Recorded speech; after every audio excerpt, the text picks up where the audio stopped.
All right, everyone, let's talk about tight ends. Wah, wah, wah. How did I not have the sad trumpet? That's the There it official is. sound of the tight end position in 2024. That's one of our topics today on Fantasy Football Today, presented by BetMGM, the sports book born in Vegas. It's Adam, Dan, and Jacob here on Beyond the Box Score. Our four big topics today are the Carolina Panthers are amazing. Every tight end is terrible. DK Metcalf, is he a top 5 wide receiver? Let's go inside the lab and talk about DK Metcalf. I'm going to coin that phrase, just so you know, inside the lab. What do you mean you're going to coin that phrase? Jacob coined that himself a long time ago. Yeah, it's in the lab. Oh, it's in the lab. Yeah, in the lab. Get it right.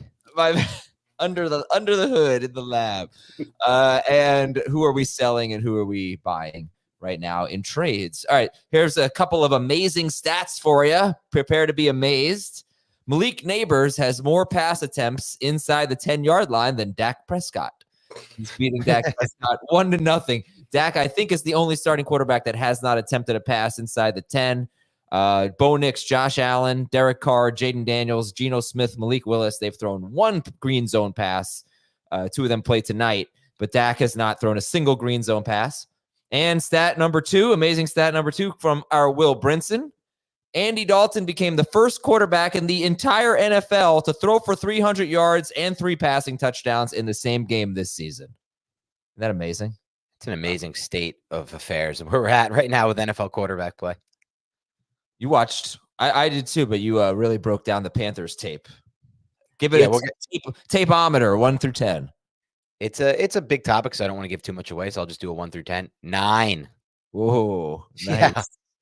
Very Ferris Bueller of you right there. All right, Kansas City. What was the Bueller reference? 9 times. Oh, that went over my head. Of course it did. But I've seen that movie. I have seen that movie, surprisingly. Okay. Schaefer got it. Kansas City 22, Atlanta 17. Chiefs get all the calls. Jacob, what'd you think of the game last night? Yeah, classic Chiefs. Thanks, refs. Man. Yeah, so obviously that was that pass interference, but make a better throw, I say, Kirk Cousins. You don't have to underthrow it so badly. Make a better throw. But yeah, so we had 2 bad offensive line. This was the week of offensive line injuries. It was just awful. And then we had 2 more last night. Caleb McGarry, the left tackle, Drew Dahlman, the center for the Falcons. They left in the first half, and I think it did hinder them, it seemed. But all right, give me your take on the Chiefs, Jacob, from this performance. We get 20.4 fantasy points from Mahomes, which means now it extends to now 2 times in his last 16 games. He's scored more than 21 fantasy points, didn't get there. Carson Steele dominating the touches, 18 touches, a decent game, just didn't score, like a Jordan Mason game, but didn't score. Not quite as many yards. But Rashee Rice was amazing, and everyone else was bad. So your thoughts, Jacob? So, yeah, I was just looking into the personnel information to see. It felt to me like the Chiefs used more 11 last night, which is 3 receivers on the field.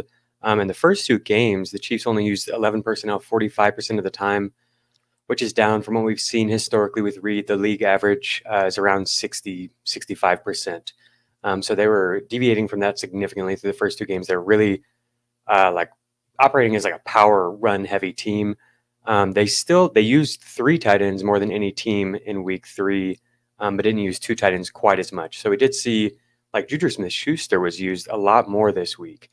That's what you're interested in, right? So yeah, that's interesting to me. And then the other thing that I really noticed change was Xavier Worthy in the first couple of games was really used as a space creator, just running almost exclusively downfield stuff. His go route rate in week 3 was only 17%. You might remember that I came on here pretty concerned after week 1 because it was 47% in week 1 after being 42% in the preseason. And it's really hard to draw targets with that kind of a rate. He only ran a go route on 17% of his routes in week 3. They designed a lot of short yardage stuff to him. Still, it was only 4 targets. We saw Rice just completely dominate the volume, 39% target share for Rice. I see that as more of a problem for Kelce. Kelce was tied with Rice for the most routes run and still only drew 5 targets. And they even, in the second half, you saw them come out and be intentional about trying to get the ball to Kelce on the first drive. And he still finished with only 5 targets because to my eye, he's just not getting open very much. whereas Rice's looked amazing. Rice is winning all over the place. Yeah. So yeah, I think Rice is like top 5 fantasy receiver going forward. I'll get into him a little bit more in the advanced stats section. So overall, encouraged by what we saw for Worthy. Pretty worried about Travis Kelce. We'll see if he gets things turned around. And then also, I thought the usage for Carson Steele was really encouraging. 17 rushes, 64% of the snaps, 52% of the dropbacks. I don't think receiving is going to be a big part of his game, but he played a lot, and he also got 6 opportunities in the red zone. So with that kind of role, I think you can expect a lot more than 8 PPR points most weeks. Kelce. Yeah. Watched all the routes. He's getting double teamed a lot, which I think is going to happen when you work over the middle of the field. I remember talking to Amon-Ra St. Brown, asking him, he'd been playing kind of the evolution of his career and how he had transitioned from just being mostly in the slot to playing more out wide, but still a lot in the slot. And he said it's, you get double teamed a lot when you're in the slot. And it's easier to see the double team when you're lined up out wide. But anyway, that's happening. But I went back, I actually watched some film of him tape of him from 3 years ago, just for comparison. And I'm not great at this stuff. I would say that he probably looked a little faster back then. He's doing nothing after the catch, 2.6 yards after the catch per reception. He has hardly any catches. So it's a very small sample size. And he had one big play where he did a lot after the catch 2 games ago, week 2, that got called back on a penalty. So that doesn't count. But usually he's at 5-ish yak per catch, 2.6 right now. So just awful. It's actually usually more like 5.5 or 6 yards. But I don't really know what to say. I would actually buy low on him because it can't get any worse.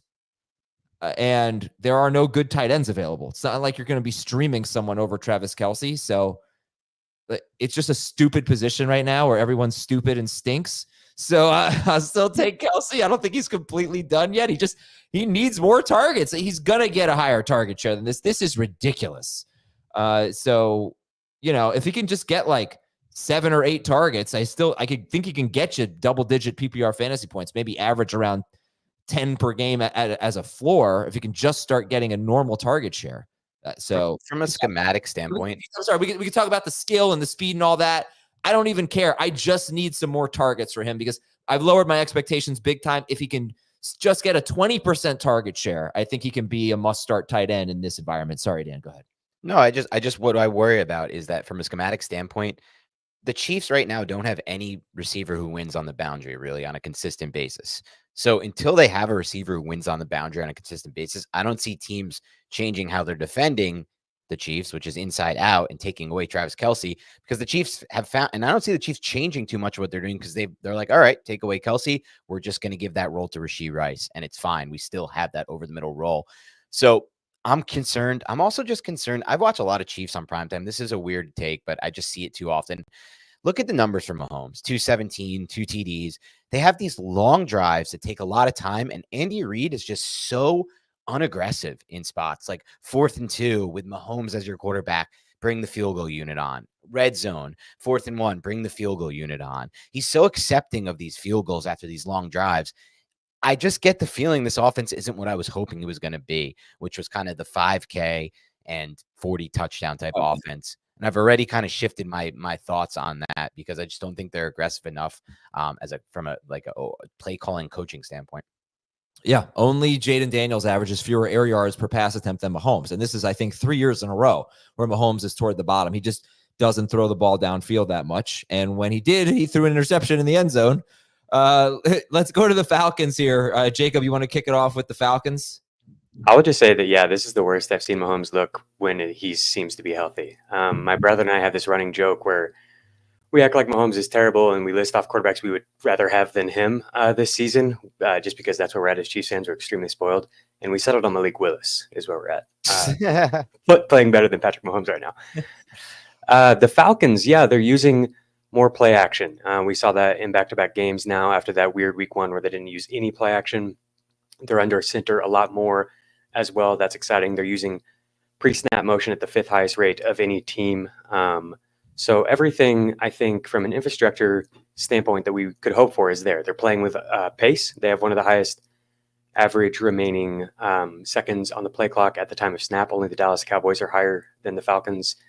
And I thought everything we saw was pretty encouraging. I wish we could get a little more space for Bijan to run. But other than that, Drake London leading the team in targets, Darnell Mooney used the motion a lot and looking really good, electric after the catch with the ball in his hands. And even Kyle Pitts making plays down the field was very close. Play down the field. Yeah. He's the number 6 tight end in half PPR right now, number 8 in full PPR. Yeah. But I'm not that encouraged by Kyle Pitts. He's like, he's got, through 3 games, he has 12 targets. Yeah. He just caught a touchdown on, like, was wide open. Good play in week 1 by Cousins. Like, I don't know. I feel like my big takeaway is I feel like Mooney is the number 2 target getter on this team that I thought would be Kyle Pitts. Mooney's playing a bigger role. Like I'd take Kelce over. Right now, Kelce is tight end 20. Pitts is tight end 8. I'd take Kelce over Pitts. Me too. Yeah. My big takeaway from this offense is just Steve Spagnuolo. I mean, he did an unbelievable job taking away the outside zone. This guy just figures out game plans to stop the offenses over and over and over again. Mm-hmm. And it really threw off everything Atlanta wanted to do. I'm not sounding the alarm just yet because Atlanta was able to run that outside zone based scheme in the first 2 weeks and they really dominated the Eagles using it. But, we have an injury to McGarry. We have an injury to their center. If those injuries start to pile up, and I think Chris Collinsworth did a great job breaking it down, but when you're running that style, that outside zone run scheme, the continuity is so much more important. You can't afford these injuries on the offensive line. And we saw that last night. And I think Kirk Cousins is at the point where, and he's always been this quarterback, even with Minnesota, where he's really better under center, better off the play action, better letting the run game, or not letting the run game set up, but having an equal run pass share where you can kind of run the McVay style, where it's like the defense can't guess pass or run. So I'm a little concerned with the offensive line injuries. I'm not going to lie, but I think the big takeaway also is just Darnell Mooney is such a big part of this passing game and looks really freaking good out there. Like his ability to separate, it's impressive. He looked like this at times with the Bears. I know we did some film review on him, Jacob, like I wanted to be on the box scores maybe 2 years ago, but this is an even better fit for him considering he's not getting much attention with Pitts and with Robinson and with London out there. I love the call out on Spags because he really has like ascended to Belichick levels of just like your top playmaker is not going to do anything this game. And it was like perfectly encapsulated in that one play where they didn't even cover Darnell or Drake London. They just let him walk right in the end zone for a wide open touch him because 2 people were worried about Bijan. I was surprised they didn't gas that more. The Falcons, they had, that was a great play call. And that's what they should like. The Chiefs were driving down on all their around the line of scrimmage screen passes, and I would think they would do a double move at one point again in the game, little pump fake go, but I didn't see that again. I thought that was a mistake from the Falcons. Do you guys consider Drake London a must start after 2 good weeks in a row? I do, yes. Yeah. All right. And Dan, there's a person in our chat with the name The Wet Bandit. Do you know that reference?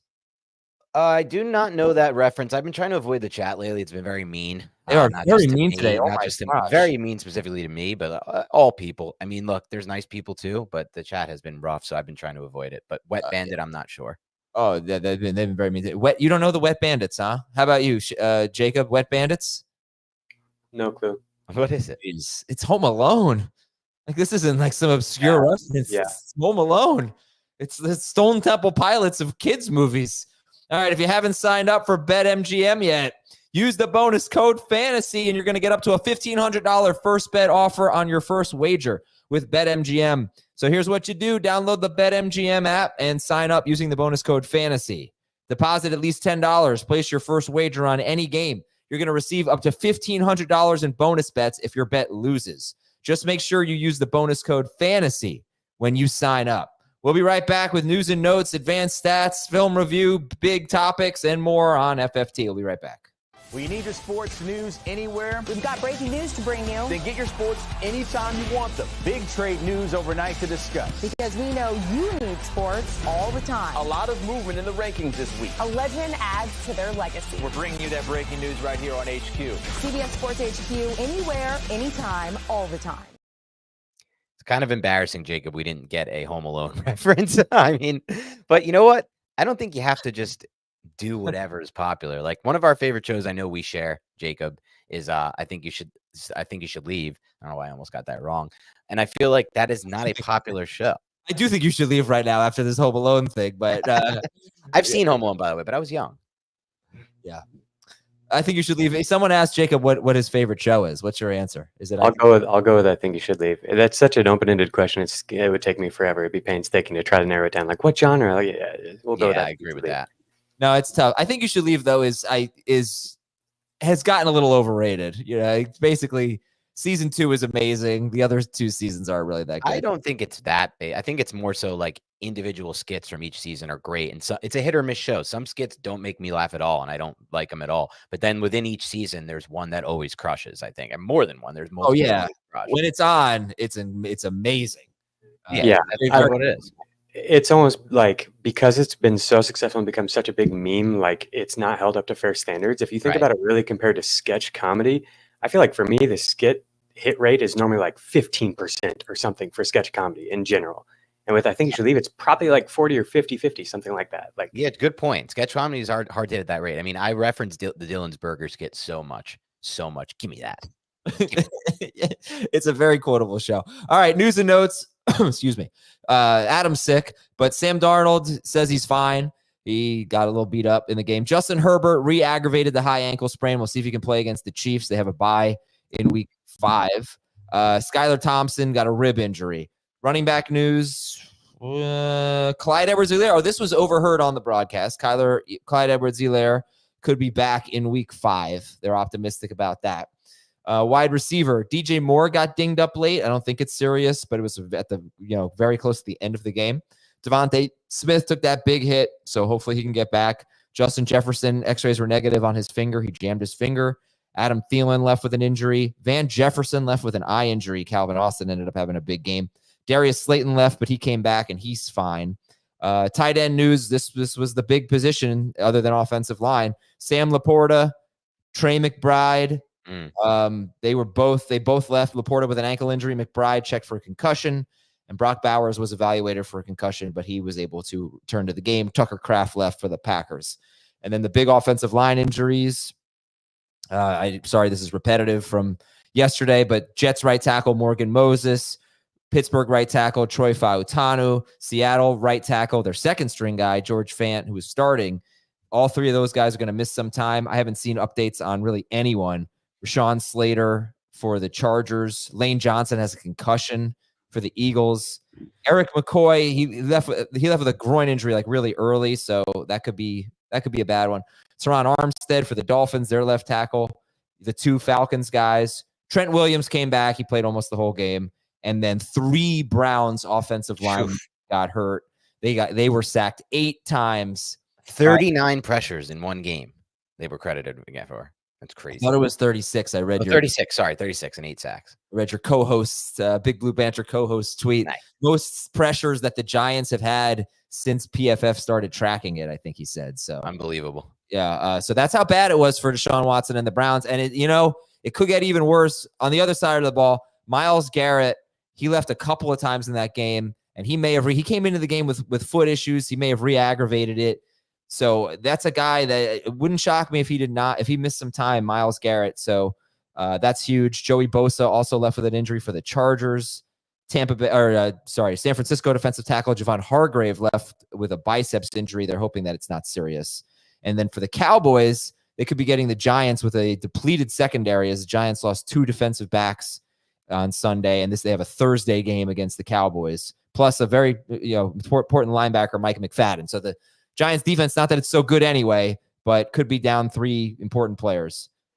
Okay. Deshaun Watson needs to be benched. That's my last take on that from watching the tape this morning. My God, he is missing routine throws from clean pockets. The ball placement is unbelievably bad. His clock is so sped up. He's rattled. I don't know exactly what's going to happen there because of the money they've paid him, but my God, pick up Jameis Winston in your super flex leagues. He threw 30 touchdowns one season with 30 interceptions. Those don't hurt you that much in fantasy. Get him on your roster. Get him on your bench. He's the best stash in Superflex right now. Yeah, it's weird. I mean, how did this guy get so bad? He should be. I don't know. It's crazy right now, right? He's still young.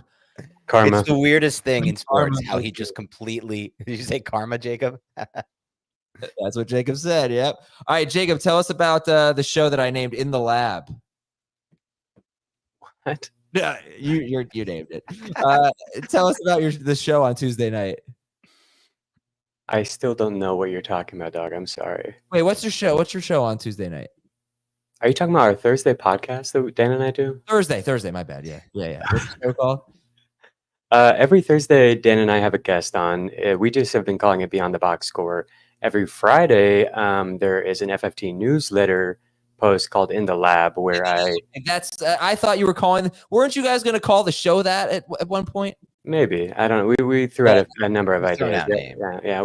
It's a work in progress. But every Friday, I respond to FFT newsletter readers and subscribers. There's a form where they can go tell me who they want to learn about, what they want to learn about, and then I just go write about each player in detail in the lab. It's pretty fun. But your podcast, that's our podcast is every Thursday, and it's been a lot of fun. It's only on YouTube right now. We've had really good guests on. Adam Levitan of Established Run is coming on this week. I'm super, super excited for that.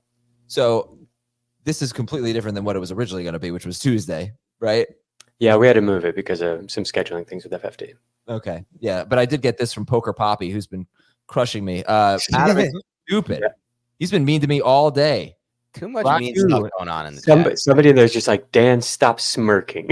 See, this is why I don't look at the chat. I look at the private chat in StreamYard because I just love that like Dan's having a good time and they're like, stop that.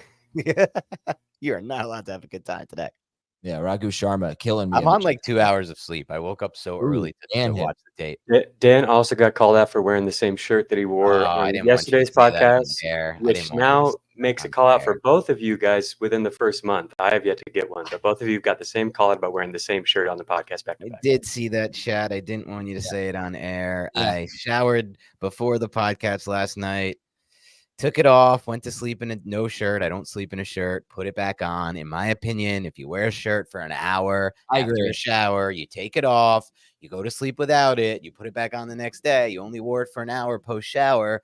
I just don't think it needs to be put in the laundry just yet. Again, I agree. Shout out the Boxscore crew 0 for 3 on showering today. No, I showered last night. I'm not showering every second of every day. We're out here grinding. There's too much filters. Exactly. What am I supposed to do? I was watching tape all night, like all morning. God. I showered on Saturday, so I really did hit the showers. All right, some advanced stats and some other stuff. I'll just go through some snap counts. Look at the chat right now. I'm too scared. And then I'll turn it over to Jacob. Jerome Ford played 79% of snaps. He ran 8 routes on third down. That was among the running back leaders. So Jerome Ford dominated that role. I don't know what week 2 was all about. Cole Kmet, his snap shares have been 48%, 77%, and 81% in 3 games. So I don't know if it's Keenan Allen related. Keenan Allen missed the last 2 games, and we saw a big bump in Cole Kmet's snap share. He's a top 5 tight end, by the way, for the season because he had a huge game. But they haven't changed their personnel. They haven't changed their formations that much in terms of like Gerald Everett. The split's just going in favor of Kmet. Okay, that's what I figured. Talk a little Odunze while we're at it. No, not yet. Roshan Johnson led all running backs in third down routes. He had 9. DeAndre Swift also had 5 routes on third down. So Roshan Johnson had a big role. And then, Dave mentioned this yesterday. Dallas running back Hunter Lipke ran 7 routes on third down compared to 1 each for Zeke and Dowdle. That stinks for fantasy. 10 running backs have 50 or more carries. 8 of them have scored at least 2 rushing touchdowns. 2 of them have not scored yet. They are Josh Jacobs and Najee Harris. Wow. DeAndre Hopkins, big game for him, and he still only played 46% of the snaps. He played a lot of snaps in the first half, not as many in the second half. But I don't know when he'll get to a normal snap share, but it just hasn't happened yet. And then this one, people were calling this out on Twitter, and I don't blame them. Mark Andrews played a third of the snaps. He ran 4 total routes, I think I saw. 4 routes. But how is that even a part of your game plan? Because they threw 15 passes for 1, which was all 15 routes on all 15 passes. This is Mark Andrews we're talking about. Yeah, so it was bad, but a little bit of context. Zay Flowers led everyone other than the quarterback and the line with a 67% snap share. He had been at 89% each of the previous 2 games. So their personnel, their game plan was just different in this game. They just ran the heck out of the ball. But Lamar Jackson produced 47 air yards this week. Oh my God. I think Malik Nabers produced that alone in like 1 snap. Yeah, but seriously though, Dan is right. With 33% snap share for Andrews. Oof. I don't know, man. Like People are talking about dropping him. I mean, I wouldn't do that, but for who? For yeah, Kamara? for who? Right, exactly. For who? Yeah, there's just no one out there. You're stuck. You're stuck at tight end. Yeah. All right, it's you want to talk? You can talk about Odunze, and then One quick thing about that though, and then we'll move to Odunze. I'll promise this will be quick. Think about it like this from a game theory standpoint. You're not actually that stuck at tight end. If no one's producing at tight end, you're not losing much by getting these guys in your lineups that isn't producing or that isn't scoring a lot of points. Like there's no difference maker right now at tight end position. That was the whole reason to draft Travis Kelce 2-3 years ago, where we drafted him early back end round 1 because he was out producing the position by such a large margin. Right now, you don't have that. And there's no middle ground either at the tight end position. So you're not losing much at this point. So it's not a panic. For me, it's not a panic yet. Okay. By the way, when you realize that the guy who's been trolling you just said Lamar Jackson's not a good quarterback, to be honest, puts things in perspective. Terrible take. Now I'm trolling you. Now I'm trolling you, Ragu. Worst take of the day. Lamar Jackson is a great player, a great quarterback, and you'd be lucky if your team had him. Wow. Adam coming in hot. He is. I mean, come on. Like, is he the best passer in the world? No, but they're in first place every single year when he's healthy. Like, Lamar Jackson is awesome. Most teams would be thrilled to have Lamar Jackson. Okay, what do we got from the advanced stats? Jacob Gibbs. Yeah, Rome Odunze, Dan wanted to talk about him. It was a massive showing for him in week 3. He's run basically every route the past 2 weeks. Into week 3, he had over 200 air yards, over 100 receiving yards, which was just the 10th time that's happened from a receiver age 23 or younger since 2010. The list of people who have done it is really fun. It's just like a very specific type of receiver. It's Odell Beckham did it twice, Sammy Watkins, Mike Evans did it twice, Allen Robinson, Josh Gordon, Will Fuller, Denarius Moore, Oakland Raider, remember that name? Oh, yeah. And then Rome Odunze. So the volume was crazy in Chicago. They threw a ton, and there was a ton of air yards produced overall, but still 100 or 245 air yards for Odunze just goes to show how high his ceiling is. And also the matchup was perfect to facilitate this kind of thing for Odunze. It's this Gus Bradley super cover 3 heavy single high safety coverage. So you're going to see a lot of targets to the downfield threat, the number 1 receiver. No, Dan, keep on going. I didn't know if Dan wanted to talk about Odunze, had something specific, but I can keep going. Yeah, keep going. Okay. Malik Nabers. I know Dan wants to talk about that. Malik Nabers is just doing it all. Obviously, we see the acrobatic catches and just, mossing people and everything else. What I've been most impressed with is the fact that he's beating press coverage and also just winning from the perimeter. Some of his best, reps versus press coverage happen in the slot, but he's out at the perimeter like 80% of the time. And I expect it to be about like a 50-50 slot to perimeter in his rookie season, and like a lot of manufactured touches and stuff. But that hasn't been the case. He's just going on winning big boy stuff all over the place. And his stats versus press coverage are just unbelievable. He has a 23% first down per route run rate when facing press coverage. The league average is 8% at the wide receiver position. The next highest rate belongs to Deontay Johnson at 16%, then Marvin Harrison at 14%. There's only 7 players above 10%. He's at 23%. Wow. He's just completely dominating, almost averaging a full fantasy point per route run. Yay! Press coverage. Good player. It's so cool. All right. Don't screw it up, Giants. The only thing I would add to that is, one, a lot of these have been first reads, and Daniel Jones is a first read quarterback, so that really works well. And 2, like if you look at his scouting profile, and I watched so much of his tape at LSU, there were just 2 question marks about him. Everything else was supposedly elite. The first question mark was, can he beat press man at the NFL level? Because in LSU's system with Brian Kelly, he really wasn't asked to do it a lot. And Jacob just went over, and you could check his Twitter page, Jacob's Twitter page. There's even more stats on this, how much he's dominated press man. And the second one, do you know what the second question mark was? And it's only because he didn't get a chance to do it a lot at LSU because there were a lot of open space. It was, can he win at the catch point? Is he a good player at the catch point, right? Look how dominant he's looked at the catch point. Those 2 catches he made, the one where he rips the interception away, and then the red zone touchdown where he's like, he's totally flipped backwards. Like, those are some of the best plays on the best plays at the catch point I've seen all season by any receiver. Maybe I'm being hyperbolic because I'm a Giants podcaster, but man, I think right now he's producing and playing like one of the best receivers in the NFL, and I do not think that's an exaggeration. No, it's not. I mean, he's earned it, and it was one thing to do it against Washington; it was another thing to do it against Cleveland. Right. So good for him. And then, the Giants are always bad against the Cowboys. I'm just interested to see if they can do anything, right? The Cowboys absolutely own them. Can they, let's be real here. This is another storyline.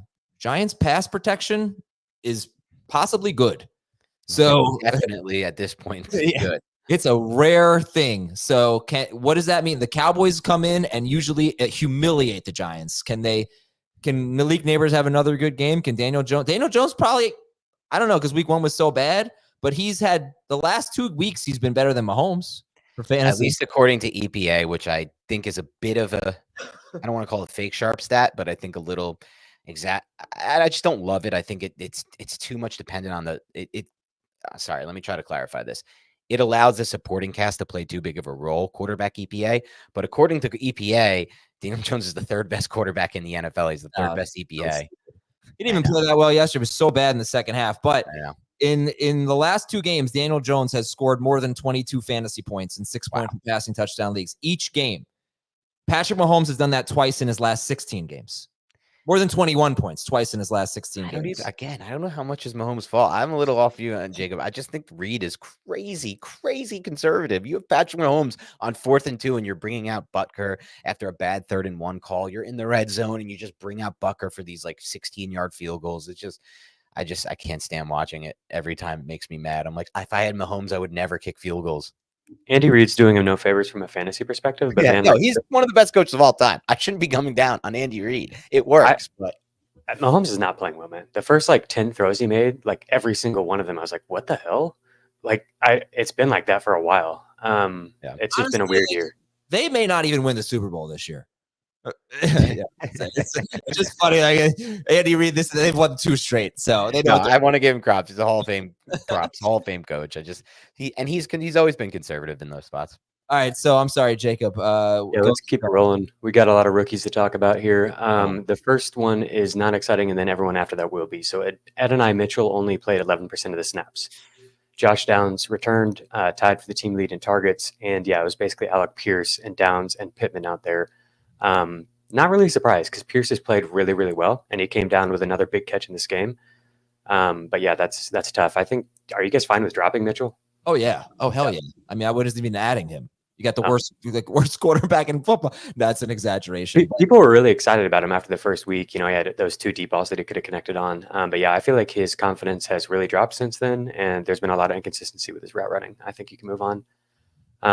On the good side of things, Marvin Harrison Jr., 32% target share. That's the 2nd straight game above 30%. And this one was actually backed by usage that I think can stick. He was used a lot more on slants, crossers, running a lot fewer go routes. The first 2 games he was used really deep down the field, and we're seeing a little bit more nuance added to his route tree. And especially if Trey McBride's going to miss time, then that's going to be important that he is running some of those shorter routes. So he looks like he's locked in as a top 12 fantasy receiver. Nabers or Marvin Harrison Jr. rest of the season. You guys taking Nabers? I'm taking Nabers. No, Harrison. I think it's totally fair to take Nabers. That's tough. Xavier Worthy. Second question here from the chat: would you trade Nabers for Lamb straight up? In no. less than a second, I would take Lamb over Nabers. Yeah, same. Okay. Xavier Worthy, on the same note, his go route rate is down. We talked about that, and so that's really exciting. He had almost as many screen routes as goes. Was generally used way more around the line of scrimmage. So I still want to see him use more on the crossers, though, Jacob. That's the thing that's bothering me because I know he can be so effective there, and I did not see that last night. Well, he stopped his route on that. There was one route where he screwed up, and that probably will take him off the field for those. He only played 50% of the snaps. I do want to bring that up for Worthy. I'd like to stash him. There's no way I'm starting him. You don't even have to ask your Xavier Worthy questions. We need to see more. But he'll get 1 carry or so a game, and he might get you a fantasy point there. Might even take to the house. You never know. He's obviously so talented, and there's a void to fill for the Chiefs. You have to be patient with rookie receivers. Stash, don't start Xavier Worthy. Lad McConkey, and this might be more of a dynasty note because I just don't know how much of the receivers are going to matter in LA. But what we've seen from McConkey on a per route basis is really impressive, and he's playing. It's not like this is a small sample size. Well, it is because of the run heaviness of the offense. But it's not like he's putting up per route data on only 50% of the routes. He's tied with Quentin Johnson in routes run this week, and still, if you look at all his per route data, he really, really jumps off the page. So first downs per route run is probably your best per route metric to look at this point in the season. It becomes sticky relatively quickly. And his rate is 11.9%. That's the same as Brock Bowers. It's just below Malik Nabers at 12.5. And that is a almost top 10 rate. If you look at targets per route run, that's in the top 10 as well. I just think he looks incredible. Sorry, just some perspective. I just don't know how much it matters with the Chargers. You got Justin Herbert with a high ankle sprain. No doubt. And you know he's going to play this week. You've got the Chiefs matchup, which is tough. And then you've got a bye. So if I need the roster spot, I'm fine dropping McConkey. Like he's just not doing enough. They just run the ball too much. I'm almost worried like that I drafted McConkey in the Dynasty League. And sometimes you get those situations where the offensive coordinator holds back the player for so long. And it's not that he's a bad offensive coordinator. He's just bad for passing games. So I don't know. The per route data might be good, but the targets I don't think they're going to be there. Quick aside, because I can't help myself, I traded Adam that pick. He drafted McConkey for Stephon Diggs, and I am currently 3-0 with the most points in that Dynasty League. And I'm 0-3 with the second fewest points, and everything is working out perfectly because I've got Nabers and Odunze and McConkey, and I got Quentin Johnston. I've got I am Team Tank, and I'm loving it. All right, Jacob, sorry, keep going. No, I just do think it's really important to note for Dynasty and potentially for this season. So this is just that this season and like very much in the now. Note is that Tutu Atwell was used in pre-snap motion a ton. 12 of his 24 routes, he was used in pre-snap motion. 4 of his 5 targets came as a pre-snap motion guy. And it was, if I tweeted it, if you want to search and find it on my Twitter account, it's a lot of this stuff that we saw last year. We're doing the cheap motion and getting him in a bunch package. And then he's running and rubbing off that and getting downfield stuff that's pretty open and it's just so hard to cover when he's almost, he's at 70-80% speed right away at the snap. So I think he's somebody, if I had to guess any of the Rams receivers to be relevant, it's going to be him. He was second on the team in routes run behind only Demarcus Robinson. I wanted to bring up this PPR points per route run note. So this is from the beginning of last season till now. Jaden Reed is top 10 in PPR points per route run. His route participation rate is up pretty significantly this year, but I think it's flown under the radar a little bit because they're hardly throwing the ball at all. He's still not playing in 2 receiver sets, but when Love comes back, I think they're going to really air things out. That's what it looked like in week 1. They used the receivers a lot, and Reed is just continuing to look elite in the same way that he did last year. It's like the same PPR points per route run as Puka Nacua, the same PPR points per route run as Mike Evans. So like that, I think he's probably one of the best buy lows in fantasy, and I'm curious what you guys think about him. I think you're right. He is so good. And I think I'd have to say I'd take him over Christian Watson. I was pretty adamant I'd take Watson over Reed in drafts, but he's phenomenal. And they'll give him the ball in the run game sometimes. Right. This is just receiving points per route run. Doesn't even take into account that he gets rushing points. I think it's a great call. We might get Love back next week, hopefully. It's a really good buy low. We saw in week 1 what the upside was, but I will say this, Jacob, just from following your content today, I am very nervous about Christian Watson. Dontavian Wicks is starting to eat into his snap share. That's scaring me. Yeah, for sure. It's clearly Reed over Watson because Reed's playing more than Watson. Even Dobbs is coming out the field a little bit. They're rotating those 3, Dobbs, Watson, and Wicks, and then Reed is basically just like the slot guy, and he doesn't really come off the field unless it's a 2 receiver set play. But yeah, same PPR points per route run as A.J. Brown since the start of 2023. Jaden Reed. Pretty impressive stuff. Ahead of all those guys I just named, number 2 overall in PPR points per route run since the beginning of last year, Nico Collins. Number 3, Rashee Rice. Yeah, I think he's like clearly. I was so nervous last night when he went down for a second and then came back in. I was like, all of my calls this offseason have been injured in the first 2 weeks, but he's there. He's basically what Kelce was in that offense now, right? Essentially, and I don't see that stopping anytime soon. With more downfield stuff too. They've been using him down the field a little bit more. The last thing we're going to talk about is Brock Purdy and the 49ers. Just so impressed what we saw from Purdy yesterday. No Deebo Samuel, no George Kittle, no Christian McCaffrey. Only 22% of the passing yards came after the catch. That was a career low. He had 4 dropped passes, but still like a pretty dang productive game for Purdy. True Media said 0 off-target throws. There were some, like that one that Juwan Jennings rescued him on, like that could have been an interception. There were some that might have been off-target, but still like to even be close to 0% with an average depth of target of 11 yards and a lot of dropbacks is really impressive. He was pressured 18 times and only got sacked once. And he finished the game with a 0.35 EPA per dropback rate, which is the 8th highest of his career. Wow. And I do think that it's really important to bring that up because expected points added, like Dan was saying, it's really a team level stat. It's affected a ton by the pass catchers that you have there. And so, I mean, maybe Juwan Jennings is truly just a Hall of Famer and we didn't realize it. But like outside of that, he was not getting much help in this game. And still, it was one of the best games of his career. So I'm just, the pocket navigation, the downfield throwing, everything was there. We've got to stop with the Brock Purdy hate. It's so ridiculous.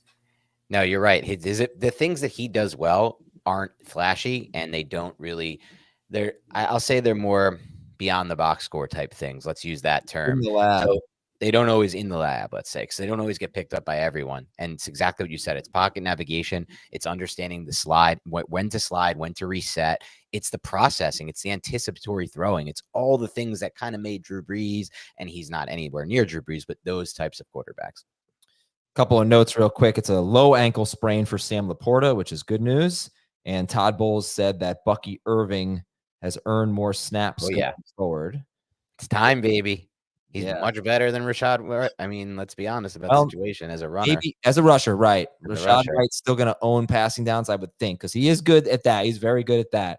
I just want to say I looked at the snaps. Calvin Ridley was mostly shadowed by Jair Alexander. I did mistakenly say yesterday that he was covering Ridley when he had the pick six. He was actually covering Hopkins, and I don't think Ridley was on the field for that play. But Hopkins and Ridley, if you watch the tape, because Ridley's hair is so long now, like it is a little hard to tell them apart. And one's 0, one's 10. So all 22 could be kind of far away. It's hard to tell them apart, but you had Ridley getting shadowed by Jair Alexander for the most part. And this was a guy who couldn't beat good cornerbacks last year. So I'm not surprised he had a terrible game. I just didn't really think that was going to happen. Mike Evans was more or less shadowed by Patrick Surtain, not in the slot typically. He had played 13 snaps in the slot. And I'll say the Bucs, they really missed right tackle Luke Gedeke. Pressure's been a little bit much on Baker the last couple of weeks. We got to take a break. 4 big topics when we come back, starting with the Carolina Panthers. We'll be right back on FFT. CBS Sports HQ, giving you college football coverage unlike anyone else. We're talking Big Ten. Pre- and post-game coverage. Are you encouraged with the way that this team responded? Along with breaking news. A lot of movement in the rankings this week. Highlights and expert analysis. That streak could be in jeopardy here. Sure. What was your main takeaway from this game? How impressive was his domination? That really changed the football game. Let's go ahead and have some more fun. Another wild ending. The chaos continues. Turn to CBS Sports HQ. All right, welcome back, guys. We're going to have to go a little bit faster than usual. I'm going to say 4 minutes per topic here. And Dan, I'm going to let you start with the Carolina Panthers. Our 4 big topics. Jordan from Twitter wants to know what we think and what this means also for Jonathan Brooks going forward. But what are your thoughts? Yeah, so real quick, I told you about last year when Dalton got his one spot start and threw for 363 and was making, stick throws, hole shots, doing all the stuff that you see only the elite quarterbacks in the NFL do. I put up a breakdown where I cut together 7 of his best throws from this game. Those 7 throws, a seam ball to Tommy Tremble, timing on the outside, a 15-yard outbreaker to Deontay Johnson, the throw to Thielen that everyone's seen, the touch throw to Deontay, some of these like intermediate layered throws over the second level and before the third level of the defense. I mean, 7 throws. I don't even think I watch a lot of quarterbacks. I watch 2 a week breaking down Giants tape. I see maybe 1 to 3 throws like this from quarterbacks. So I don't know what it is.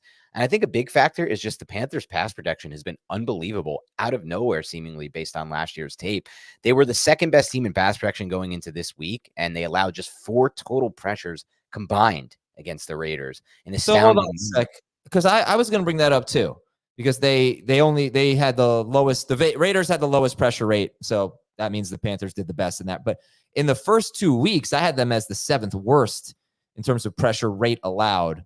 Now, this is a subjective stat. It does depend on where you look, but I mean, I can just think of all the highlights of Bryce Young getting pressured. It was maybe a lot of it was Bryce Young's fault. I think a lot of it was Bryce Young, and this is a big disconnect with fans. They, a lot of fans like to blame every sack on the offensive line, every pressure, but sacks and pressures are a quarterback stat as well. And part of this goes to what Jacob broke down today on Twitter. I think this was you, Jacob. So correct me if this wasn't you, and I misheard and I misread this, and someone else put this stat out. But Andy Dalton got the ball out in like 2.09 seconds, which is insane on an average basis. He was decisive. He knew where to go with the football. I watched him process defenses. I watched him work through progressions. It's crazy to watch, but like Andy Dalton played, like I said online, I didn't get a chance to watch all 32 quarterbacks this week, but I would struggle to find a quarterback who played the position better than Dalton on tape. And that doesn't mean, he had the best game of any quarterback, though he did. Like Will Brinson said, the only quarterback this year to throw for 303 TDs in a game.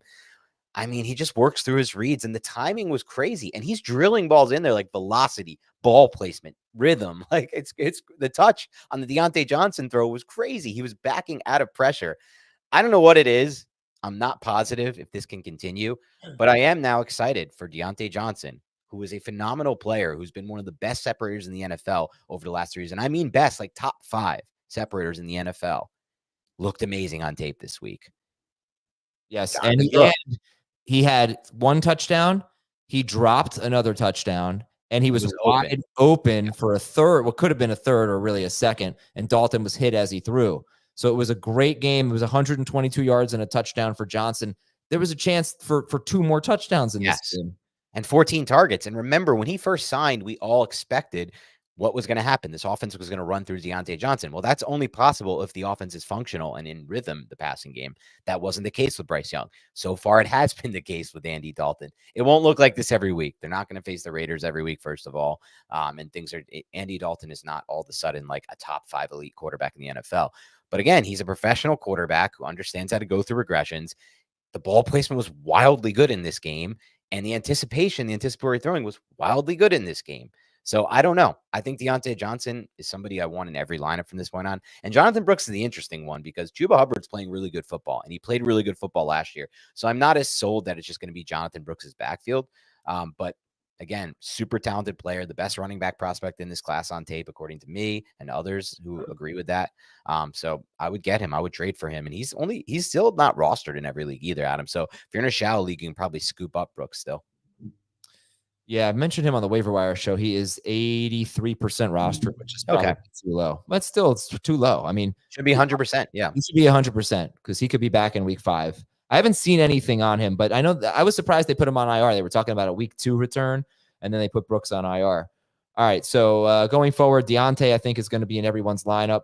Cincinnati's had a really bad run defense. That's their next opponent. We'll see how they do tonight, and we'll see if we have faith in Chuba Hubbard, who was only started in 26% of leagues. And my wife was really pissed because she benched him. I think she blames me for that. So I have some damage control to do. All right, our next topic is about tight ends. It's from DeBrin Phillips on Twitter. But honestly, I said, what do you want to hear about? And I must have gotten somewhere between 5 and 10 tight end comments. So people want to hear about this. Now, why is tight end scoring down? Why is the position so bad? Here are some comparisons. Weeks 1 through 3. Remember, we still have 4 tight ends left to play, 4 starting tight ends tonight, including Kincaid. But here are some comparisons. In 2023, for the full season, 11 tight ends averaged 10 or more PPR fantasy points per game. So far, only 8 are doing so. But if we just look at the first, if we just look at the first 3 weeks, we had 3 tight ends. We have 3 tight ends this year with 20 to 21 targets. Last year, we had 5 tight ends with 20 to 28 targets. So advantage last year.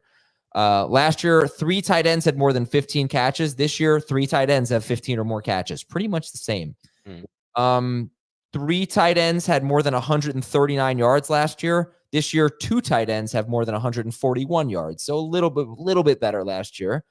This is the big difference. It's touchdowns. Last year, through the first 3 weeks, 19 tight ends had at least 1 touchdown catch. Only 11 so far this year. Again, that could change tonight. 5 tight ends through the first 3 weeks had 2 to 3 touchdown catches. Not a single tight end this year has multiple touchdown catches. So, what is that about? It could be just the fact that teams are throwing the ball so much less this year. I looked at the numbers on Pro Football Reference, and I honestly don't know if they're updated yet. I have a feeling they aren't. I think they're only through 2 weeks. But through 2 weeks, NFL teams were averaging about 30.5 pass attempts. 30.9. That was the first time in 16 seasons that teams had averaged fewer than 33 pass attempts per game. So it's a huge difference. I know that it's only 2 pass attempts per game, 3 pass attempts per game. It's just league wide. They're throwing less every position. I mean, wide receiver hasn't been that good either, but tight end has been horrible. So those are just some basic stats. Jacob, do you have any theories? Sorry for taking all of the time. No theories. Tight end position is whack. It's so bad. I don't have much of a theory either. I mean, specifically, it's supposed to be a situation where defenses are playing too high more often and giving space for these hole shots. I don't think a lot of quarterbacks attempt the seam. I'll start by saying that. I watched Andy Dalton hit Tommy Tremble, and I was thinking in my head, like, how much tape do I watch where quarterbacks just don't throw up the seam and take a shot? And in today's NFL, where safeties can't really hit you, I feel like it's a nice cheat code. But obviously it's scary because your guy's going to take a big hit. And a lot of quarterbacks don't want to take that throw. And it's also a risky throw. It can be picked. It can be tipped and picked, or it could just be jumped and picked. So they're not using the seam. There's not a lot of tight end screens in the tape I watch. There's not really that much involvement, like that kind of involvement, like, designed involvement for these tight ends. So I think, like I said earlier, we're at a point where all the tight ends are bad. So you're not losing out that much by not having a tight end who scores every week. So then the question is, which ones are going to actually be difference makers going forward? Sure. And who do we think that's going to be? Yeah, like even Brock Bowers played less and was less involved. When Gardner Minshew was on the field this week, Bowers had a 53% route participation and 11% target share. It's just like, why? What is this? Yeah, they spread the ball around there. Who's going to be a difference maker moving forward? I still feel like McBride has a shot. I think Ferguson. Ferguson's a good one. Yeah, it's a good pick. You don't want to overreact to 1.5 games, but so far it looks very good for Ferguson. Obviously, the Cowboys, they have no run game. They're going to throw the ball a lot, and I think he's going to be second on the team in targets. So I talked about this yesterday. I mean, he was tight end 9 for us. How many tight ends would you take ahead of him? By the way, Kittle is definitely going to be a difference maker when he comes back, or hopefully. If he But I stays think healthy. I would take McBride, Kittle, and Bowers over Ferguson. I don't know if I would take anyone else. I wouldn't take Andrews at this point. Maybe that's an overreaction, but Definitely I don't not Andrews. do it. Definitely not Andrews. Wouldn't take Pitts. So then I feel like it's getting closer with Pitts. Just getting very much closer with Cousins understanding this offense and getting in a rhythm with this offense, which he talked about last week after their big win against the Eagles. Like, he still needs a lot more time, but that could still take time. I'm not going to bank on it. The Pitts thing is, let's not go crazy there. Laporta, no. Oh, Laporta. Yeah, I think I probably would take Laporta over. Now that he's a little hurt. No, not that he's hurt. No. But David Njoku? What about Kelce? No, definitely not David Njoku. Dallas Goedert? Evan Ingram has a shot to maybe get back to what he was last year, but that one doesn't feel great what about either. Kelce? We skipped Kelce. Kelce Ferguson. Who? Kelce. Well, I mean, that one. And then, like Kincaid was my big buy this offseason. I love his talent coming out. His college tape was great. I thought he would be the guy, but I think things are going to get better for him. Things are going to get better for him. I watched too much Joe Brady to be excited because Joe Brady is just running the football always. It's a constant flow of runs and the offense going through James Cook and whoever's on the field. So I don't know, man. I am very at a loss for words as far as who's going to separate themselves from this pack. I don't even feel that confident in McBride, despite the target share. I don't think he never scored touchdowns last year, and I don't think he's ever going to be a big touchdown guy. All right, great stuff. Very cheery. Yeah, very cheery for these tight ends. We're doing great. By the way, stay tuned. At the end of the show, we have a segment called Dan is a Liar. What? Mickey Walker wants to know if DK Metcalf is a top 5 wide receiver. Jacob Gibbs, what do you think? Is DK Metcalf a top 5 wide receiver? No. Didn't you guys have a lot of notes on this? I like the way they're using Metcalf. He's being used short a lot more, but I kind of was going to defer this one to you guys.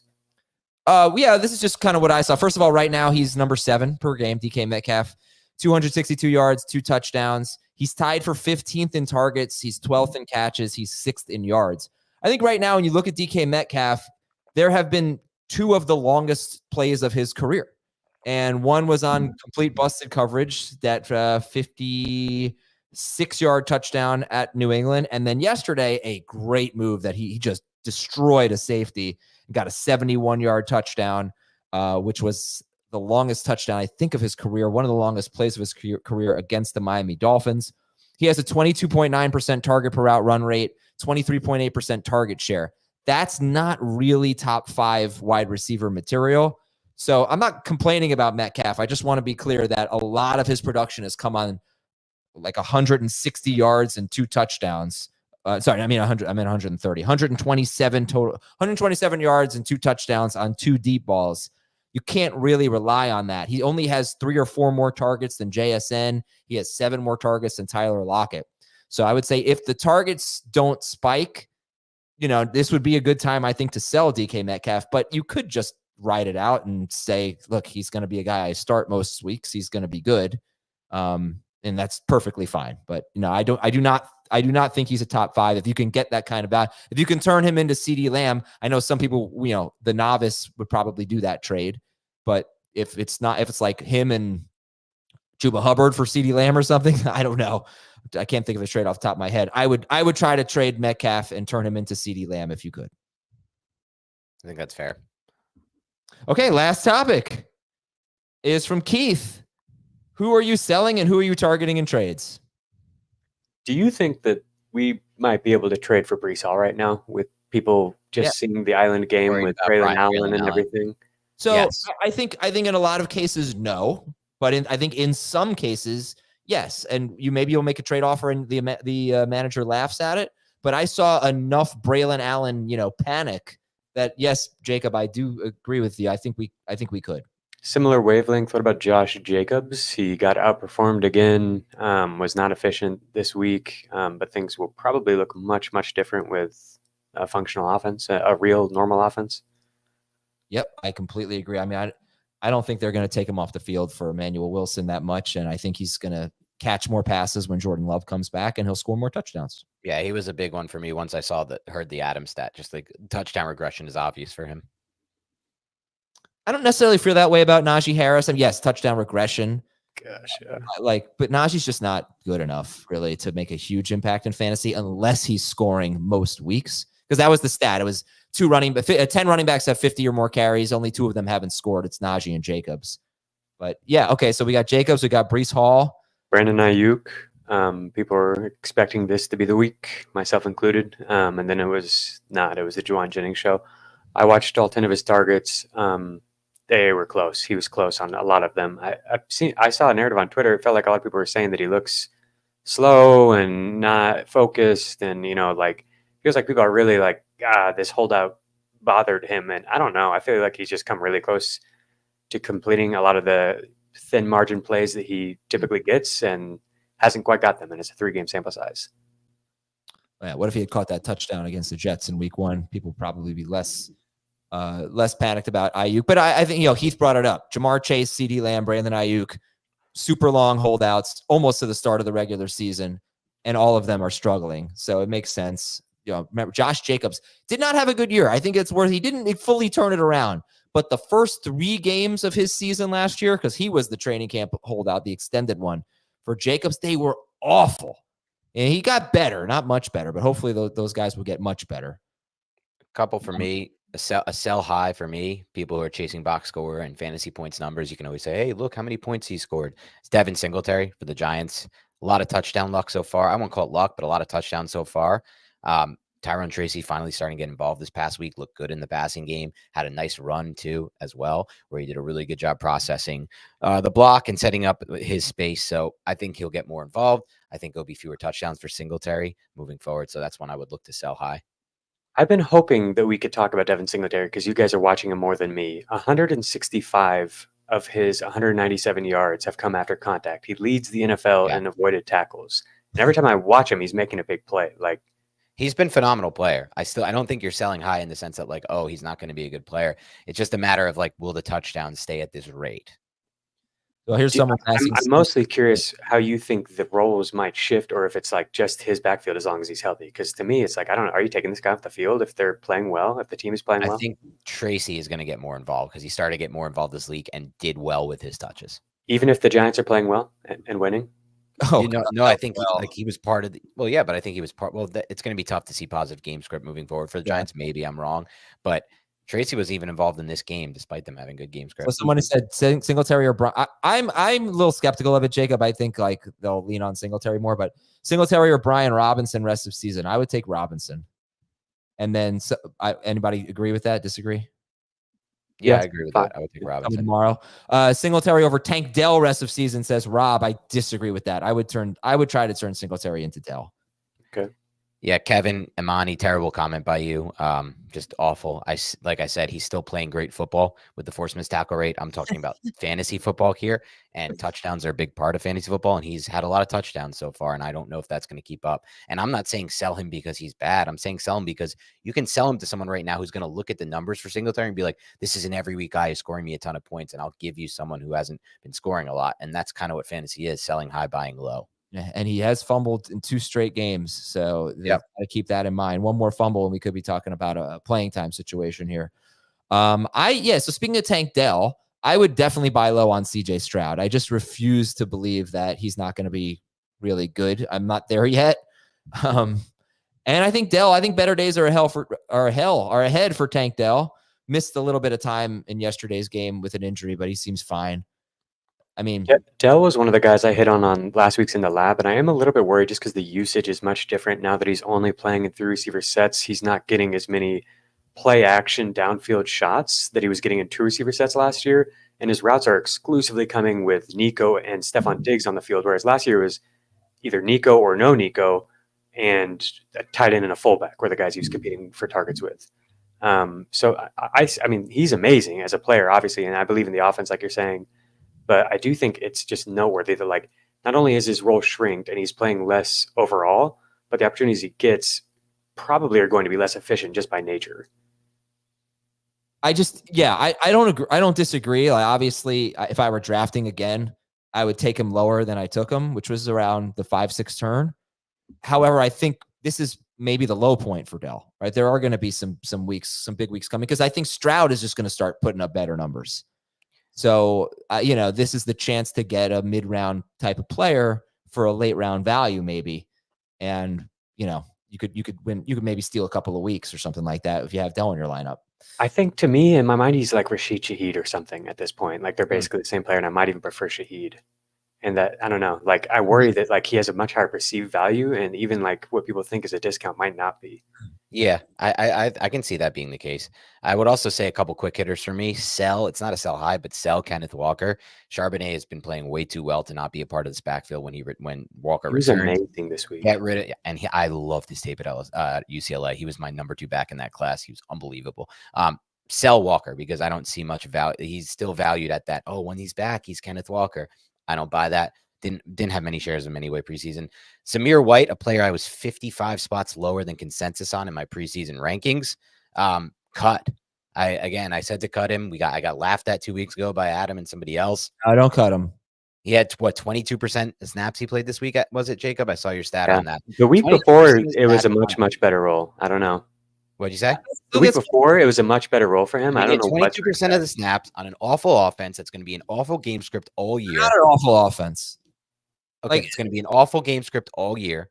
What is the point of Zamir White at this point? They just beat the Ravens 2 weeks ago on the road. Okay, fine. They might be in decent game scripts.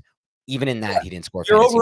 Madison's getting all the red zone, right? Over it. No, Matt. Like that's the thing. I not all the red zone. He's scored so far. He scored twice yesterday. He was on the field because they were in hurry up. So the Raiders are by far and away, and there's a stat on this, and I can't find it right now, the worst run blocking offense in the NFL. Yeah, by like an insane margin. It's not good, but I just don't think that you cut in a 10-team league. Fine, I just don't think that you cut a guy who's a starting running back for a team. Is he? That's the whole word starting running back. He is the starting running back. Here's a fun one. About who plays the first snap of a game? You get points from receptions. You get points from touchdowns. You get points from yards. Samir White has a 19% snap rate in the red zone. Samir White, 19% snap rate in the red zone on the year. Bang, Adam. Get him, Jacob. He has 32 carries. He has 32 carries. Snap rate in the red zone, baby. They want Madison in because he can play in the pass game, and he's not one-dimensional. No, let's go. You're overreacting to week 3. They keep telling me that. I'm just saying, he stinks. Like, he's going to be one of the worst starting running backs, but you don't cut starting running backs. Like, you just don't do it. He's got 20 more carries in 3 games. Fine, leave him on your bench. Yeah, you're going to need him. Guys get hurt. Bye weeks are coming. Like, I would hate to start him during a bye week. Or if I would hate to start him too, but you know what? Like Bucky Irving is a much better play than him. A much better play than him on a week-to-week basis. Maybe. Definitely. Not maybe, definitely. Bucky We'll Irving see. actually does stuff with his touches and is on an offense that's going to score more. Okay. But again, I'm not cutting Bucky Irving, and I'm not cutting. I'm just a lot of people didn't add Bucky Irving till this past week, and he's still not rostered in a lot of leagues. You don't cut starting running backs. There's not a single starting running back. I just don't know why he's considered a starting running back when he has a 19% red zone rate and he gets taken off the field all the time. Alexander Madison. He's 21 carries are worth nothing in fantasy football. Okay, unless you're in a standard league, and it's still not worth that much. If Alexander Madison was truly the goal line back, if I see it one more time, then maybe I'll think Madison's the goal line back. But this week, I think it was an extenuating circumstance. What do you make of Jacobs' 19% red zone rate stat? Nothing. No, I think it sucks, but I still think he's the goal line back. Just when they get to the goal line, exactly. Like I'm talking about the red zone. I would like to, red zone's like okay, but I care about who's going to get the ball at the 2.